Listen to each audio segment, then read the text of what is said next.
Welcome to Phantom Pulse, a place where shadows dance and whispers echo with stories that linger long after the lights go out. If you're fascinated by the chilling and mysterious, you've come to the right place. Today, we're diving into some of the most spine-tingling horror myths that have captivated imaginations and spurred real-life scares. From eerie dolls to cursed films and haunted locations, we've got a lineup that will keep you on the edge of your seat. So, buckle up as we explore these haunting tales that blur the line between myth and reality. Our first story takes us into the heart of the internet age, where darkness can spread like wildfire through pixels and screens. The Slender Man, a tall, faceless figure in a black suit, quickly gripped the imaginations of millions. In 2014, the lines between myth and reality blurred in a terrifying way. Two 12-year-old girls in Waukesha, Wisconsin, lured their friend into the woods, consumed by the Slender Man mythos. They believed that by committing a horrific act, they would become his proxies. This chilling event forced the world to confront the power of online horror, its ability to seep into vulnerable minds and manifest in devastating ways. Our next tale takes us to the Warrens Occult Museum in Connecticut, where cursed and haunted objects find their final resting place. Among the relics sits Annabelle, a seemingly innocuous Raggedy Ann doll.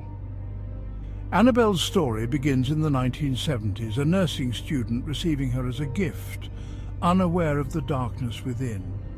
Soon, the doll began to move, leaving cryptic handwritten notes, its presence growing more sinister. Ed and Lorraine Warren, renowned paranormal investigators, declared Annabelle possessed by a malevolent entity. Locked away in a glass case, Annabelle remains, her reign of terror seemingly contained. The power of Annabelle's story lies in its plausibility, the everyday object twisted into something sinister. Our journey into horror takes us to a cursed videotape that promises 7 days of terror. The Ring, a remake of the Japanese horror classic Ring, tapped into a primal fear of technology. The premise is simple yet terrifying. Watch a specific videotape, and you are marked for death. The images are haunting, a disjointed tapestry of disturbing imagery. The film's psychological grip extends beyond the screen, viewers reporting feelings of unease and being watched. Chapter 4: Black-Eyed Children, when innocence turns sinister. The legend of the Black-Eyed Children is a chilling encounter that preys on our innate trust in children. Imagine a knock at your door on a dark night. You open it to find two children, their eyes completely black.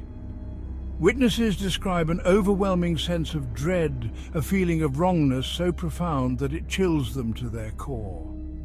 These encounters often end with the children vanishing, leaving behind a lingering sense of unease. The Black-Eyed Children legend speaks to a primal fear of the unknown, of the darkness that can lurk beneath even the most innocent facades. Chapter 5: The Stanley Hotel, where ghosts still check in. The Stanley Hotel in Estes Park, Colorado, stands as a testament to a time gone by, its elegant facade whispering tales of a more sinister past. For horror fans, the Stanley Hotel needs no introduction. It was here that Stephen King found inspiration for his iconic novel, The Shining. Guests and staff have reported encounters with ghostly figures, a spectral pianist, and children's laughter echoing through empty corridors. Room 217, the very room King stayed in, is said to be a hotbed of paranormal activity. The Stanley Hotel's eerie atmosphere is undeniable, a chilling reminder that some places hold onto their secrets.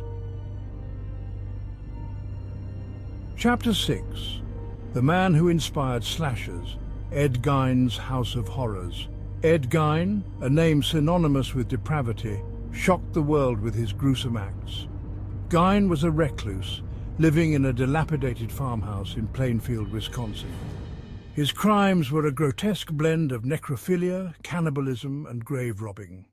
Gein's farmhouse revealed a scene straight out of a horror film: bowls made from human skulls, lampshades crafted from human skin. His crimes inspired horror cinema's most notorious villains, like Norman Bates and Leatherface. Gein's legacy serves as a chilling reminder that sometimes the most terrifying monsters are real. Chapter 7. The Enfield Poltergeist. When terror took up residence. The Hodgson family in Enfield, England, found themselves at the mercy of an unseen force. It began with strange noises and objects moving on their own. The activity escalated quickly, with furniture overturning and the Hodgson children levitating. The Enfield poltergeist attracted the attention of paranormal investigators and skeptics alike. Ed and Lorraine Warren arrived in Enfield, drawn to the case's intensity. The Enfield poltergeist serves as a chilling reminder that some houses hold on to their secrets.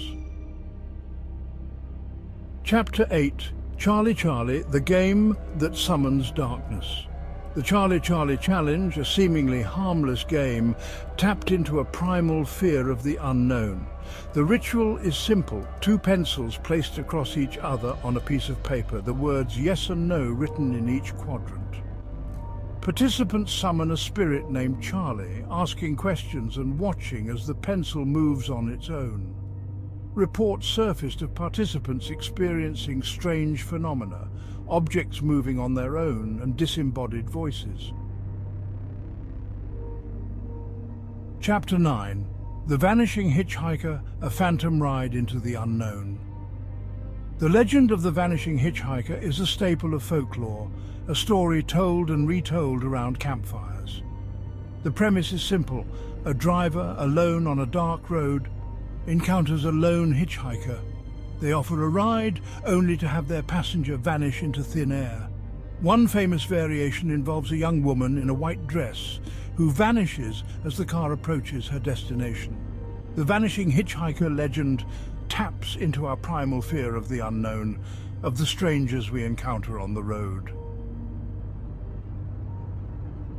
Chapter 10. The Dybbuk Box, when evil finds a home. The Dybbuk Box, a wine cabinet with a dark secret, is steeped in Jewish folklore. A Dybbuk is a restless spirit that can possess the living. The Dybbuk Box houses such an entity. Its wooden confines a prison for a malevolent force. The box's story gained notoriety when it appeared on eBay, its seller claiming to have experienced unexplained phenomena. The Dybbuk Box's story highlights our fascination with haunted objects, those everyday items imbued with a sense of dread. Stay curious and ready. As we emerge from the shadows and into the light, remember that the stories we tell ourselves hold a strange power over us. They reflect our deepest fears and our fascination with the unknown. Keep watching Phantom Pulse and subscribe for more videos like these. If you enjoyed today's dive into the eerie and the unknown, don't forget to hit that like button and ring the bell for notifications. We've got more spine-chilling content coming your way. Until next time, stay curious and stay spooky. Goodbye.